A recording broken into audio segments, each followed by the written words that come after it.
Merci aux organisateurs du Festival Ressac, merci aux organisateurs des Échappées Inattendues pour cette invitation. Je vais vous présenter donc une partie de mon travail de recherche qui qui porte sur les transformations des paysages côtiers. Je vais commencer ma petite histoire par un retour en arrière, et on va commencer il y a 22 000 ans. Donc à ce moment-là, il fait très froid à l'échelle du globe, moins 5 degrés en moyenne par rapport à aujourd'hui. Et de grandes masses de glace, de grands glaciers se sont développés dans les hautes latitudes, en particulier dans l'hémisphère nord. Et ces grands glaciers, qui peuvent faire plusieurs kilomètres d'épaisseur, 3 kilomètres d'épaisseur par endroit, stockent une partie des eaux océaniques sous forme de glace. Donc à ce moment-là, le niveau de la mer s'était abaissé d'une centaine de mètres, autour de moins 120 mètres. Vous avez ici un graphique qui vous montre, en fonction du temps, le zéro étant aujourd'hui. Et on remonte le temps en allant vers la gauche. Et puis vous avez ici l'évolution du niveau de la mer, donc le zéro en haut en haut à gauche étant le niveau actuel. Donc on voit qu'il y a environ 22 000 ans, le niveau de la mer est très en dessous d'aujourd'hui, moins 120 mètres. À ce moment-là, effectivement, la ligne de rivage s'est retirée, est beaucoup plus au large. Brest se situe plusieurs dizaines de kilomètres du rivage. La Manche est totalement à sec, on peut rejoindre Paris et Londres à pied sec. Et puis, finalement, avec le réchauffement climatique qui s'amorce avec l'entrée dans ce qu'on va appeler la période de l'Holocène, eh bien, on assiste à la fonte de ces glaciers, dont sont témoins en fait les hommes du Paléolithique supérieur. Ces glaciers fondent, ils restituent leurs eaux de fonte aux océans et le niveau des mers augmente. Dans un premier temps, la fonte est très rapide, l'élévation du niveau de la mer est très rapide, de l'ordre de 1 cm par an. 1 cm par an, c'est environ 1 mètre, si je calcule bien, 1 mètre par siècle. Donc c'est, à l'échelle de quelques générations humaines, c'est quelque chose d'assez sensible. Et pendant ce moment-là, eh bien, la mer va regagner, en fait, va transgresser sur la plateforme continentale. Et progressivement, les contours du rivage qu'on connaît aujourd'hui vont... le rivage va prendre peu à peu le contour général qu'on le connaît aujourd'hui, c'est-à-dire on va voir la Manche être envahie par la mer, les îles britanniques se déconnecter les unes des autres progressivement. Tout cela va relativement vite à l'échelle des temps géologiques, trop vite d'ailleurs pour que les sédiments aient le temps de s'accumuler. Donc ce mouvement de transgression marine se poursuit durant le Mésolithique. Mésolithique, c'est les périodes des chasseurs-cueilleurs itinérants. Et on voit qu'à la fin du Mésolithique, bien, les îles britanniques se sont séparées du continent, se sont séparées les unes des autres. Et puis à la fin du Mésolithique, l'essentiel des glaciers ont fondu. Enfin, des glaciers qui devaient fondre ont fondu. Et donc ce qu'on observe sur la courbe, c'est finalement un arrêt de la transgression marine. Alors, ce n'est pas vraiment un arrêt, c'est plutôt un ralentissement. Les rythmes d'élévation du niveau de la mer sont divisés par 10. Donc, de 1 cm par an, on passe à 1 mm par an. Donc, à partir de ce moment-là, eh bien, effectivement, le niveau de la mer montant moins vite, eh bien, les sédiments vont pouvoir s'accumuler le long des côtes. Et donc, les baies, les grandes baies vont pouvoir se combler, se remplir de sable. Les estuaires se colmataient par des sédiments fins, les plages se formaient, et puis en période d'excédent, les plages commençaient finalement à nourrir les dunes qui vont elles-mêmes envahir les terres situées en arrière. Alors ce qui est rigolo, ce qui est une coïncidence, c'est que finalement cette période de ralentissement du niveau de la mer, c'est l'arrivée des sociétés des premiers agriculteurs en fait en Bretagne et dans l'ouest de la France. Et finalement avec les premiers agriculteurs, c'est aussi le début d'une emprise croissante de l'homme sur l'environnement, sur le milieu. Et puis les hommes se sédentarisent. Donc finalement, c'est à partir de ce moment-là que les sociétés vont commencer à être sensibles à ces transformations des paysages, puisque finalement elles occupent de façon pérenne le littoral. Alors à ce moment-là, c'est un mouvement qui s'amorce au néolithique puis qui va s'intensifier progressivement à partir de l'âge du bronze notamment, c'est les mouvements de défrichement. Et puis alors, les premières pratiques agropastorales malmènent fortement les sols et donc entraînent une érosion de ces sols assez importante qui amène qui amène les sédiments via les cours d'eau et les fleuves qui les amènent jusqu'au littoral. Donc finalement, on va se retrouver dans une période où le niveau de la mer monte moins vite, où les sédiments arrivent en abondance sur la côte et où les formes d'accumulation sédimentaire vont pouvoir façonner progressivement les dynamiques et dominer en fait les dynamiques paysagères. Alors quand je parle de formes d'accumulation sédimentaire, c'est essentiellement les plages, les dunes, les vases, etc. Alors ça c'est la grande image. Maintenant je vais vous présenter quelques exemples plus détaillés de recherches qui sont menées, que j'ai pu mener. Alors, je vous ai dit que depuis le néolithique, la transgression marine avait marqué un ralentissement net, mais néanmoins, depuis le début du néolithique, le niveau de la mer s'est élevé, en tout cas dans la pointe Finistère, d'environ 7 mètres. Et donc, ce mouvement, cette hausse du niveau de la mer, on peut la constater si on va se promener le long des côtes. Notamment, on a de beaux témoins de stèles mégalithiques donc, qui datent de la période néolithique. Donc là, j'ai pris uniquement des exemples qu'on va retrouver, je dirais, à 1 heure de route de Brest, voire moins. Et donc, ces stèles mégalithiques ont été érigées sur la terre ferme. Et elles se retrouvent aujourd'hui sur les zones d'estran, parfois très bas, donc elles sont submergées le plus souvent. Ce qu'on peut noter aussi, c'est que la terre ferme s'est transformée en plage pour la découverte du Kernic, en vasière pour le menhir de Penlawick, le long de la rivière de Pont-l'Abbé, et puis en marais saumâtre par endroits pour le menhir de Lehan à l'Échiagat. Donc on voit aussi comment la mer est montée, a submergé la terre, et puis les environnements se sont progressivement transformés, et donc par la nature en fait, des milieux a évolué. Alors cette question de la submersion et de l'évolution des paysages sur le temps long, elle a été explorée avec les collègues archéologues dans l'archipel de Molène. Alors l'archipel de Molène est très riche en vestiges archéologiques de la période, de la préhistoire récente, du néolithique, âge du bronze. Et cet archipel, il est intéressant parce que finalement, les îles forment les points hauts d'un vaste plateau qui est submergé sous quelques mètres d'eau seulement. Donc finalement, si on abaisse le niveau de la mer de quelques mètres, on voit des transformations qui sont très importantes. Et donc, à la demande des archéologues qui souhaitaient recontextualiser leur découverte, on a mené un travail, on s'est amusé à essayer de reconstituer les dynamiques, je dirais plutôt paléogéographiques, de cet archipel au fil du temps. On a pu mettre en évidence, alors ça c'est les petites animations qui tournent, qui vous montrent les cartes successives en fonction du temps, là c'est en milliers d'années l'échelle, et on voit en fait sur les graphiques l'évolution des superficies terrestres qui se réduit, les îles qui se morcellent, et dont la surface évolue, et donc les îles qui se font submerger. Et puis, autre élément important, la superficie des estrans, qui elle est divisée par 5, et qui est extrêmement, si on remonte le temps, c'est une donnée importante à prendre en compte, puisque les estrans étaient des zones sur lesquelles les hommes allaient exploiter les ressources marines. Donc ça, c'est un exemple qui montre comment la dynamique de submersion marine s'est poursuivie au fil du temps, transformant la géographie de nos côtes. Si maintenant on s'intéresse aux périodes d'abondance sédimentaire, je vous ai dit, à partir il y a environ 6, 5, 4 000 ans, les sédiments arrivent en abondance sur les côtes, les formes de construction se forment et vont même devenir prédominantes dans les dynamiques paysagères.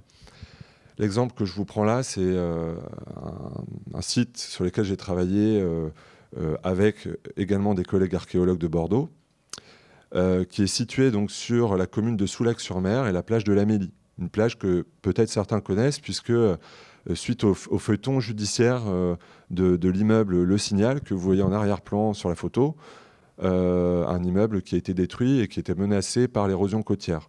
On est là sur vraiment un hotspot de l'érosion côtière en France, avec un recul du trait de côte qui est extrêmement rapide et actif en ce moment.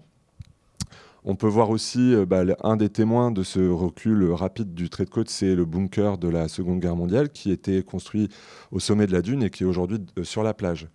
Et puis, ce qu'on peut voir aussi, c'est qu'au fil des démaigrissements de plage, on voit apparaître d'anciennes plaques, d'anciens dépôts de sédiments là sous la forme de buttes résiduelles ou de grandes plaques qui couvrent de grandes superficies. Alors ces dépôts, vous en avez ici quelques photos, c'est des vases, des tourbes, qui présentent un caractère estuarien. En fait, cette plage, avant d'être une plage, ça a été une des rives de l'estuaire de la Gironde. Et d'ailleurs, en étudiant finement les stratigraphies et les couches de sédiments, on a pu constater que la rive estuarienne s'est transformée en plage et est redevenue une rive estuarienne avant de se retransformer en plage à nouveau. Et cela, donc, sur différentes et toute une histoire assez complexe qui montre que le milieu a fortement évolué au cours du temps. On voit que ces transformations du milieu et des paysages côtiers qu'on peut lire dans les sédiments, il s'est fait en présence de l'homme, puisqu'on est là sur un des sites en France qui livre la plus grande densité et diversité de vestiges archéologiques, puisque les plaques s'érodent sous l'action des vagues et mettent au jour de façon naturelle en fait, des structures de toute période, des structures funéraires du néolithique, des puits cerclés de bois qui montrent que les hommes ont cherché à retenir l'eau douce ou l'eau saumâtre, des structures d'exploitation du sel, d'anciens pieux en bois qui matérialisent en fait des pontons ou des lieux de passage pour enjamber des chenaux de marée estuariens. Et puis dans les vases, sont conservés énormément de vestiges extrêmement bien conservés. Vous avez ici une photo qui montre une céramique de l'Antiquité tardive, mais on a énormément de vestiges. On a également des bassins à décantation pour les huîtres qui étaient très prisés à la table des empereurs romains et qui provenaient en partie de ce secteur-là. Donc on voit que l'homme s'est adapté aux dynamiques sédimentaires, adapté à la mobilité des côtes et a cherché à tirer profit au maximum des opportunités du milieu dans cet environnement-là. Si on se tourne maintenant et qu'on regarde le front de dune en érosion, on voit aussi des niveaux sombres dans les stratigraphies, des niveaux successifs qui montrent en fait d'anciens sols dunaires ou anciens sols forestiers qui sont recouverts de couches de sable dunaire et éolien, donc qui montrent que les dunes se sont avancées puis se sont stabilisées avant de réinvestir en fait ou réenvahir les terres. Et là aussi, on est sur des dynamiques paysagères qu'on peut lire comme ça en stratigraphie, qui sont importantes et qui ont impacté les populations côtières. On a de nombreux exemples comme ça d'ensevelissement, d'invasion par les sables dunaires, de terres arables qui étaient mises en valeur par les hommes. Et donc on voit qu'on est sur un milieu très instable à cette interface, la terre-mer, très instable par nature et très instable dans le temps et dans l'espace. Et ça nous renvoie, et ça va être la conclusion de cette présentation, à la situation actuelle. Ici, c'est une dernière photo, un peu de conclusion, où cette photo a été prise sur la plage de l'Amélie. Montre donc une dune en érosion très forte. C'est la situation actuelle. La dune s'est formée parce qu'il y avait surabondance de sable. Et aujourd'hui, on est passé à une situation de déficit. Les stocks sédimentaires se sont progressivement appauvris. Ça, c'est un contexte naturel. Localement, par endroits, l'homme a pu aggraver cette situation par des aménagements qui n'étaient pas forcément adaptés. Mais finalement, alors on nous parle beaucoup aujourd'hui d'enjeux que représente ce recul du trait de côte et qui sont réels en termes de risque d'érosion, de submersion marine. Mais finalement, ce risque n'est présent que parce que finalement on a occupé, ou je dirais peut-être mal occupé, ou occupé de façon excessive le littoral. Et donc, j'aimerais surtout insister là-dessus en guise de conclusion. C'est la nature intrinsèquement mobile du littoral et le fait que dès lors qu'on regarde vers le passé, on s'aperçoit qu'effectivement ce littoral est en constante mutation, en constante évolution. Et donc ça nous amène à réfléchir sur les enjeux actuels, mais sur lesquels je ne vais pas avoir le temps de revenir et ce n'était pas l'objet de la présentation. Donc voilà, merci pour votre attention.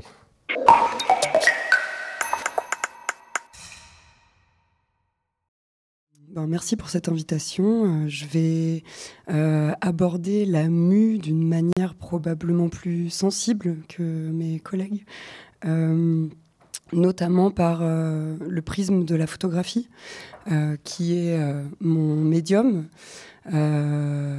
qui est, au-delà d'un outil, aussi une forme de langage par lequel j'essaye de répondre à des questions. Et donc, cette question de la mue, pour moi, elle me paraît très en lien avec la photographie, dans le sens où la mue est là pour attester d'un stade ou d'un processus de transformation, d'évolution ou de mutation, comme l'est la photographie. Et là, je pense notamment à ce que produit la mue, par exemple, chez les animaux, que ce soit donc, on va dire des exuvies. Je dirais que la photographie est un peu mon exuvie, dans le sens où c'est une preuve tangible de ce qui a été, et en même temps qui continue d'exister sous une nouvelle forme, et donc évoque à la fois le passé, quelque chose qui est l'étape d'une transformation, et en même temps ce qui est résiduel, mais en même temps inscrit dans un temps très actuel. Et la photographie a cette même force, c'est-à-dire une force symbolique, allégorique. Et du coup, ça m'évoque les débuts de mes recherches en photographie, où mon sujet de prédilection était la nature morte. Et donc l'exuvie, ce qui est témoin de la mue, est pour moi le très bon exemple de la nature morte. Du coup, cet exercice de la nature morte, qui au moment de mes études était peut-être plutôt une sorte d'exercice de style, a commencé à se catégoriser par une manière de transposer mon regard dans un quotidien visuel et essayer de trouver des traces de ce que pourrait être une nature morte dans la vie, dans ce qui m'entoure. Ça a pu prendre la forme de vêtements abandonnés à la fin de la journée, des restes du repas, d'un bâtiment qu'on est en train de démolir, d'un corps fatigué par la fête. Tous ces éléments que je suis allée chercher par la photographie.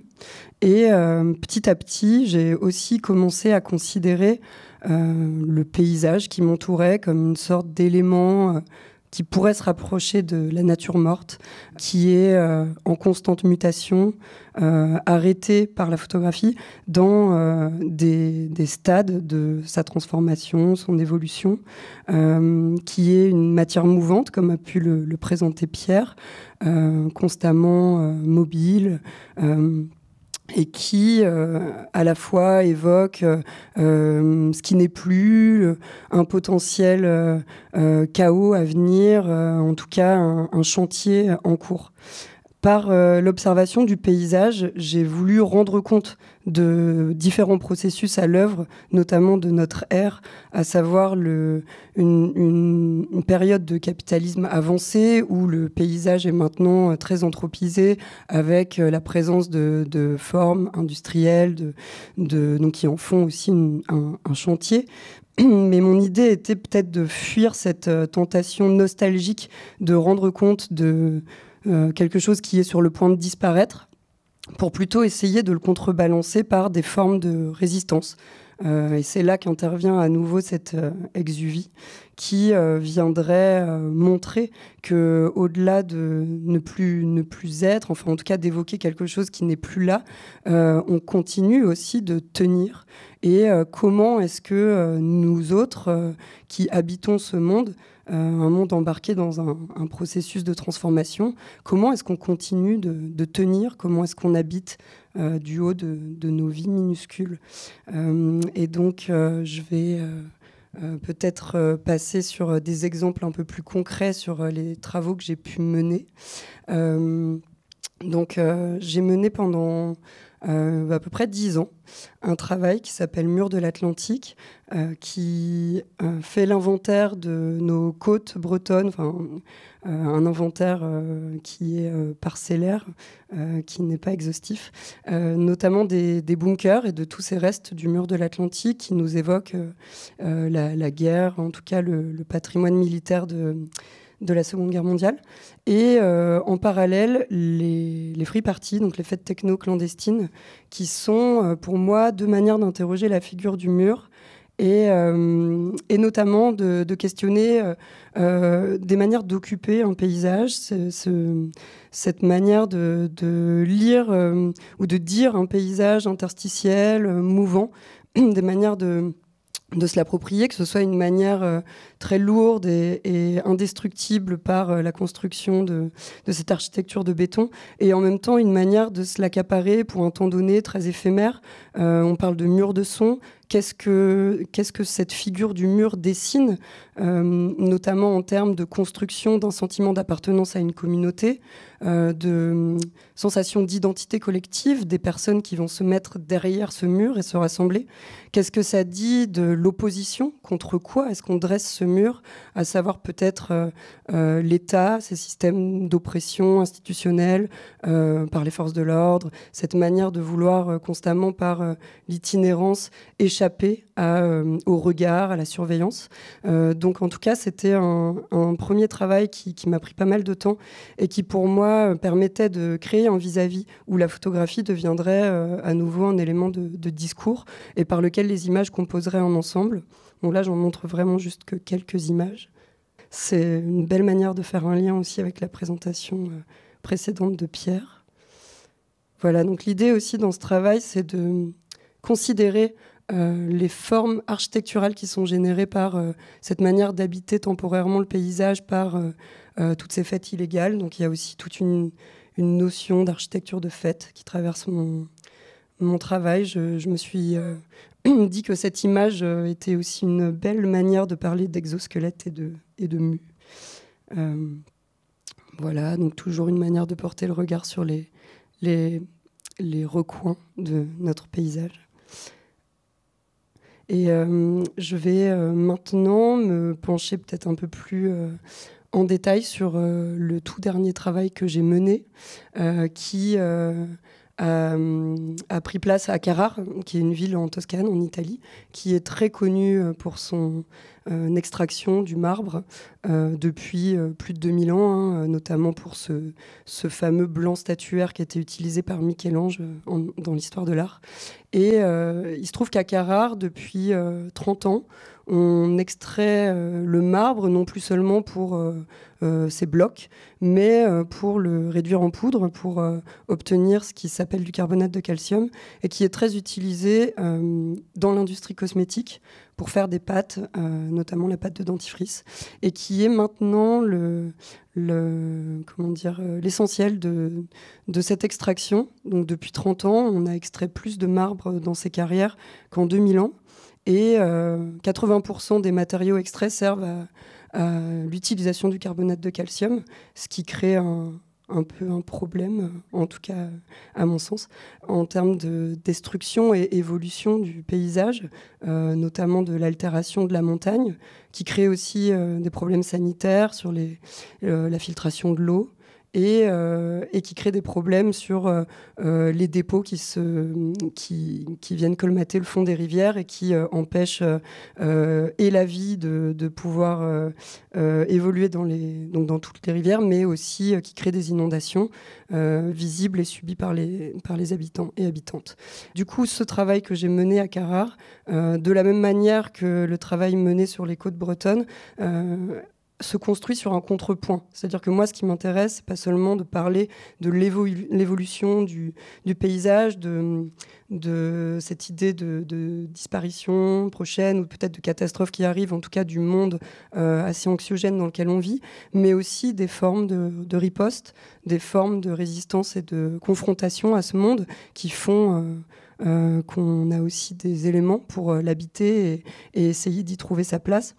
Et donc ce travail met en vis-à-vis le paysage des carrières de marbre à Carrare et tout un ensemble de documents qui rendent compte du fait que cette ville est un bastion de lutte politique depuis la fin du XIXe siècle, avec notamment une apparition de pensées, de pratiques anarchistes à partir de 1894, d'insurrections qui ont eu lieu dans la montagne. Il y a dans ce travail que vous ne verrez pas là, mais qui est paru sous forme d'un livre l'année dernière aux éditions Autonomes, je convoque pas mal mal de documents que je suis allée chercher dans des centres de documentation, dans des fonds patrimoniaux. On voit des gravures avec les barricades de blocs de marbre. Ensuite, ça a été un haut lieu du mouvement anarcho-syndicaliste dans les années 20, porté par les carriers. Donc on a une critique qui était faite depuis l'intérieur du travail du marbre et qui maintenant est plutôt liée aux enjeux environnementaux, mais qui fait qu'en tout cas on a une richesse à l'échelle d'une ville de prise de position et de manière d'appréhender le paysage, en tout cas une manière de vouloir faire corps avec cet endroit au relief quand même assez particulier. Et donc je vais finir cette présentation sur encore quelques images. J'ai été très concise, ça ne représente pas grand-chose de mon travail en général. J'ai ramené quelques livres, j'ai malheureusement pas le livre sur Carrare, mais on pourra éventuellement discuter ensemble à la toute fin si vous le voulez. Merci.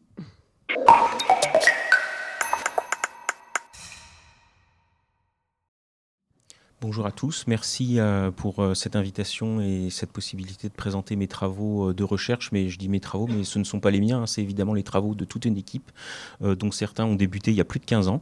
Mais vous allez voir l'évolution et la transition qu'on peut avoir dans l'étude et surtout la compréhension des connaissances au niveau de la peau. Cette image, qui est aussi présentée dans le petit livre de Ressac, vous montre une peau par le dessus.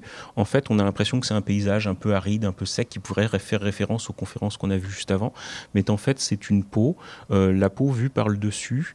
Cette peau, elle a une particularité, et je pense que la plupart des gens le savent. Qu'est-ce qu'elle a comme propriété? L'une des propriétés principales de la peau, c'est sa fonction barrière. Sa fonction barrière, en fait, elle va être une interface entre l'environnement et l'organisme, et elle va assurer une protection vis-à-vis de l'extérieur, mais aussi une protection de notre intérieur pour éviter qu'en fait le corps humain, le corps se déshydrate et que l'eau contenue dans le corps, elle s'échappe. Cette peau, elle est constituée de plusieurs éléments que je vais vous présenter tout à l'heure, et l'objectif de notre travail, c'est de le comprendre, pas seulement au travers de l'interface, mais aussi au niveau de la communication qu'elle peut avoir avec les différents éléments qui la constituent. Donc c'est toujours cette même peau que nous avons vue juste à l'instant par le dessus. Ici, elle est vue en coupe transverse, c'est-à-dire qu'on a l'ensemble de la peau telle qu'on pourrait la voir si on la regardait sur le côté. La toute première élément qu'on voit, c'est un élément un peu effiloché qui est en fait la couche de surface qui est plutôt grasse, une partie grasse qui va nous protéger de l'eau, qui est en fait la couche cornée. L'eau, en arrivant sur ce tissu cutané, elle va être rejetée.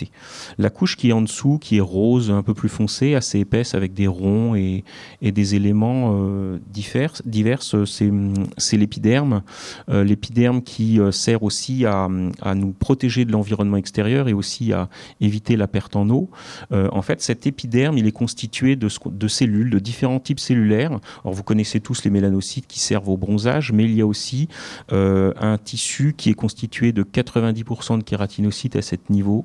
Et ces kératinocytes sont en fait imbriqués les uns dans les autres comme un mur, avec aussi une sorte de ciment protéique qui sert à assurer cette fonction de protection de la peau vis-à-vis de l'extérieur. Et ensuite, la partie que vous voyez en dessous qui est verte, en fait, c'est le derme qui sert à nous protéger de l'extérieur, mais plutôt pour les contacts physiques, par une approche plutôt au niveau du contact. Dans cette peau, qu'on ne figure pas là, ici, il y a les neurones, et c'est ce qui va nous intéresser un petit peu plus dans notre travail. C'est cette interaction entre les neurones qu'on ne voit pas là et les cellules de la peau qui sont autour. Donc les neurones s'insinuent en fait le long des kératinocytes et vont prendre toute leur ampleur. Alors ce qu'on sait sur les neurones, c'est qu'ils servent à percevoir l'environnement extérieur, et c'est plutôt cet élément qu'on a par rapport à ça. En fait, on considère que la peau nous sert de protection et de barrière, et de l'autre côté, les neurones sensoriels qui servent à appréhender l'extérieur et à percevoir notre environnement. En fait, l'interaction entre la peau et les neurones est beaucoup plus compliquée que ça, et nous allons voir que chacun des éléments apporte son lot, une discussion qui va faire que la peau a toutes ses capacités. Donc pour étudier et pour comprendre ces différents éléments, en fait, on va prendre des kératinocytes et ces cellules de la peau et des neurones pour les mettre en culture et pour comprendre les interactions.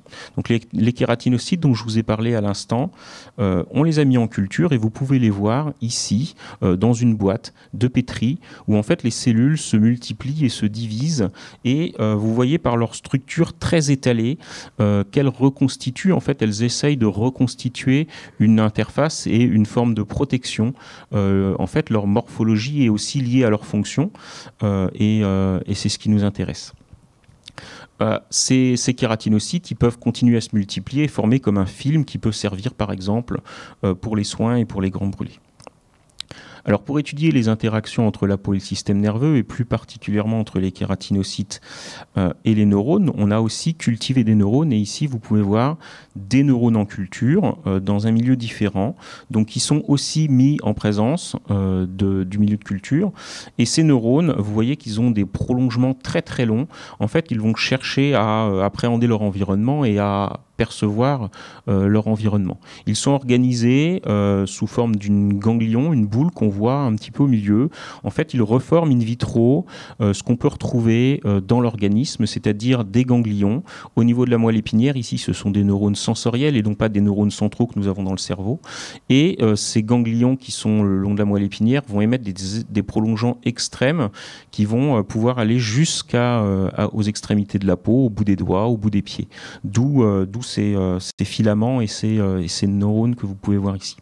Évidemment, le fait de cultiver des kératinocytes et des neurones en culture n'est pas suffisant. Il faut aussi qu'ils soient à minimum fonctionnels. Et donc pour ça, nous regardons un certain nombre d'éléments dans ces neurones. Ici, ce sont les neurones que vous pouviez voir avant. On regarde des protéines qui sont liées au fonctionnement de ces neurones. Donc ici en bleu, vous pouvez voir ce sont des noyaux, ce sont les noyaux des cellules, et en vert, une protéine qui est en lien avec le prurite, la démangeaison, qui est une des thématiques que nous avons préférentiellement au laboratoire. Ensuite, ce que nous avons essayé de faire et ce sur quoi nous avons essayé de travailler, c'était de mettre ensemble les kératinocytes et les neurones pour essayer de comprendre leur discussion et leur dialogue. Alors ça peut sembler simple comme ça, mais en fait c'est pas du tout évident, puisqu'en fait les cellules qui sont cultivées, les kératinocytes et les neurones de l'autre côté, n'ont pas du tout les mêmes conditions de culture et n'ont pas non plus du tout les mêmes besoins. Donc on a travaillé plusieurs années pour essayer de les mettre ensemble et de voir s'ils avaient toujours les mêmes propriétés, voire des propriétés améliorées. Et sur cette image, donc, on peut percevoir les deux types de cellules qu'on a vues avant. Les kératinocytes qu'on voit essentiellement sur la gauche, qui sont beaucoup plus étalés et beaucoup plus collés que tout avant. Pourtant, ils sont mis dans les mêmes conditions, ce qui laisse sous-entendre que les neurones apportent des éléments au niveau des kératinocytes qui vont changer un petit peu leurs propriétés et leurs fonctions. Et à droite, sur le bas à droite, vous pouvez revoir le ganglion qu'on a vu précédemment, qui émet des petits filaments en direction des kératinocytes et qui montre une sorte d'interaction, de dialogue. Ces filaments qu'on peut voir aller vers les kératinocytes, ils sont beaucoup moins présents vers d'autres structures où il n'y a pas ces cellules. Et donc l'idée, à partir de ces co-cultures, on appelle des co-cultures quand on cultive les cellules de la peau et les neurones ensemble, mais ça peut être le cas d'autres co-cultures, on va essayer de les étudier par des approches morphologiques, mais aussi fonctionnelles. Dans le cadre de ce festival, je vous montrerai surtout morphologiques, mais qui dénotent déjà d'un certain échange. Ici, c'est la représentation très rapide et très schématique d'une avancée majeure qu'on a pu faire dans le laboratoire par la découverte de nouvelles structures au sein de la peau. Donc sur la gauche, vous pouvez voir le kératinocyte en microscopie électronique à balayage qui est très étalé en fait. C'est pour étudier sa structure en 3 dimensions. Donc il est très plat au fond et vous pouvez retrouver les filaments le long de ce kératinocyte sur la gauche qui semblent s'accrocher au kératinocyte avec un petit zoom, une petite zone un petit peu plus grossie où on voit de manière plus précise cet enchevêtrement d'enchevêtrement, donc une fibre un petit peu plus en avant et une sorte de boule, de renflement qui va s'accrocher à la fibre nerveuse. En fait, c'est des structures qu'on ne connaissait pas et qui n'existaient pas, en tout cas qu'on ne savait pas qui existaient avant. Sur la partie droite, vous pouvez voir cette même structure, mais en tranche, cette fois-ci. La cellule kératinocytaire est en bas, qui émet un renflement assez proéminent vers la fibre nerveuse, qu'on voit qui représente un petit rond. Et en fait, l'analyse plus en avant de ces structures et de cet élément nous a indiqué qu'il s'agissait en fait de synapses qu'il existe comme au niveau du système nerveux central, c'est-à-dire comme au niveau du cerveau. Tout le monde connaît les synapses au niveau du cerveau. Et en fait, grâce à ces études, on a pu mettre en évidence qu'il existait des synapses au sein de la peau, des synapses entre les kératinocytes et les neurones, et qui laissent sous-entendre une communication très importante et une communication intense entre ces différents types cellulaires. Si on va plus loin dans l'analyse et qu'on recoupe les informations avec plusieurs travaux, en fait, on sait maintenant qu'effectivement, une partie des informations qui sont perçues par les neurones ne sont pas uniquement perçues par les neurones, mais aussi perçues par les kératinocytes. En fait, les kératinocytes qu'on pensait juste avoir un rôle de barrière ont aussi un rôle dans la perception des sensations. Et cette perception des sensations va être transmise ensuite aux neurones qui sera intégrée au niveau du système nerveux central. Et ça, c'est une approche qui n'existait pas. C'est une découverte qui n'avait pas forcément d'image avant. Et maintenant, on sait que ça existe. Donc, ça nous laisse entrevoir une communication et une perception qu'on a l'habitude d'envisager par le neurone qui est complètement différente.